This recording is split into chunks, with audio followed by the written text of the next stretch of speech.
เจ้าเขาก็มาเบิ่งสถานการณ์และก็การวิเคราะห์ที่เกิดเหตุมีกลุ่มคนบ่ดีที่เข้าไปบุกโจมตีกราดยิงสู้รบกันอยู่ที่แขวงบ่อแก้วในระยะที่ผ่านมาก่อนอื่นหมดอยากให้ท่านผู้ชมได้เข้าใจนะครับรู้ว่าสิ่งที่ทางแอดมินได้อ่านข่าวไปนี้ได้อ่านเกี่ยวกับการวิเคราะห์ไปนี้บ่แม่นแอดมินเองเป็นผู้วิเคราะห์แอดมินเองก็จะเอารายละเอียดเกี่ยวกับการวิเคราะห์ของทางเพจลาวอาร์มี่หรือว่าทหารลาวเพื่อให้ท่านผู้ชมได้รับรู้รับชมไปนำกัน เพื่อให้มีการวิเคราะห์พิจารณาญาณในการรับชมรับฟังและก็บทวิเคราะห์ว่าจะเป็นจริงประการใดเพื่อให้มีการศึกษาบ่แม่นเป็นการที่ทางแอดมินเป็นผู้ที่วิเคราะห์ออกมาจะเป็นจริงหรือประการใดนั้นก็อยากให้ท่านผู้ชมช่วยพิจารณาด้วยสำหรับเพจลาวอาร์มี่เพิ่นก็ได้มาวิเคราะห์ให้เฮาได้รับรู้นำกันซึ่งเพิ่นได้เว้าว่ามาวิเคราะห์นำกันจุดสูงผามนหรือผู้ผามนตั้งอยู่ระหว่างบ้านหัวหนำและบ้านห้วยแมงกลุ่มตาแสงแก่งผากเมืองปากท่าแขวงบ่อแก้วติดกับเขตหมู่บ้านรมฟ้าตำบลปออำเภอเวียงแก่นจังหวัดเชียงรายประเทศไทยจุดสูงผู้ผามนเป็นที่ตั้งของป้อมค่ายทหารชายแดนลาวดังจุดสีแดงในภาพจะบุกโจมตีแบบใดบุกโจมตีป้อมทหารสังเกตจากที่ตั้งเห็นว่าสามารถถูกบุกโจมตีได้จากทั้งสองฝั่งซึ่งการแทรกซึมข้ามจากฝั่งจากนั้นจะง่ายกว่าเพราะอยู่ใกล้เขตชุมชนและต่างระดับผู้บ่หลายต่างจากฝั่งลาวที่ต้องบุกจากตีนผู้ขึ้นมาขออภัยประเทศเพื่อนบ้านที่ต้องอ้างถึงเพราะมันเป็นพื้นฐานการวิเคราะห์ถ้าโจมตีฝั่งลาวถ้าโจมตีจากฝั่งลาวดังที่ทุกท่านได้เห็นในภาพมันบ่ง่ายมันบ่ได้ง่ายพวกนี้ต้องมีการวางแผนและเกี่ยมการเป็นอย่างดีเพราะบ่แม่นการบุกตีค่ายทหารธรรมดาแต่แม่นค่ายที่อยู่ผู้สูงต้องเป็นผู้ที่อยู่ในท้องถิ่นได้รู้เส้นทางผู้และผาเขตนั้นเป็นอย่างดีและต้องรู้การเคลื่อนไหวของไอ้น้องทหารเฮานำอีกถ้าบุกขึ้นมาจากทางบ้านห้วยแม่งแม่นสะดวกเพราะมีทางเที่ยวชัดเจนและเป็นทางเดียวจะขึ้นไปถึงขายได้แต่ต้องปะทะป้อมที่หนึ่งก่อนซึ่งก็อาจเฮ็ดให้ป้อมที่เหลือรับรู้และเกียมพร้อมป้องกันได้มาช่วยเหลือป้อมที่หนึ่งได้บุกขึ้นจากทางบ้านหัวหนำก็จะยุ่งยากหลายเพราะบ่มีทางไปและผู้สั้นหลายแล้วมาปะทะกับป้อมที่หนึ่งก่อนอีกถ้าบุกจากการเลาะตามสันภูตามชายแดนลาวไทยทางเหนือบ้านห้วยแม่งและบ้านห้วยสงึกหรือแทรกซึมจากฝั่งนั้นมาแม่นง่ายกว่าเก่าหลาย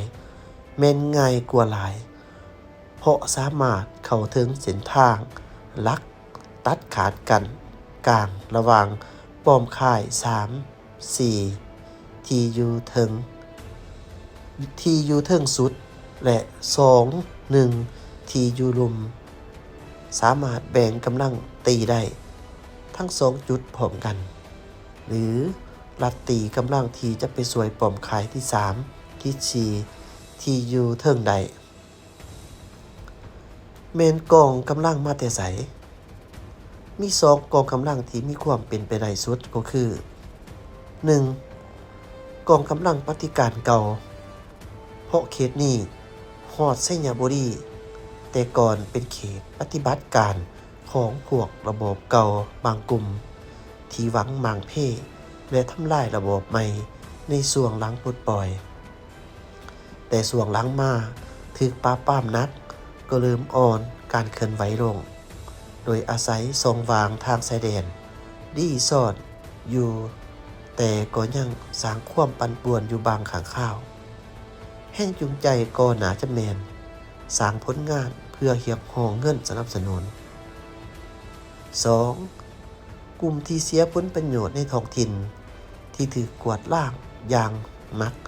ในการค้าขายสิ่งเสพติดและเครื่องของเถื่อน แห่งจูงใจก็เพื่อตอบโต้ขึ้นการถือกวาดล้าง ส่วนพวกมโนไปว่าแมนปะทะกับพวกว่าแดงทานต้องกลับไปเฮียนภูมิศาสตร์ใหม่ เมืองปากท่าอยู่ติดไทยบ่ได้ติดเมียนมาอยู่ห่างจากชายแดนเมียนมาเมืองทาขี้เหล็กประมาณ70กิโลเมตรและอยู่ห่างเขตอิทธิพลของวาแดง100กิโลเมตรถ้าวาแดงจะมาได้ก็ต้องข้ามจังหวัดเชียงรายมาก่อนซึ่งนี่ก็เป็นเพียงการวิเคราะห์ตามความจะเป็นไปได้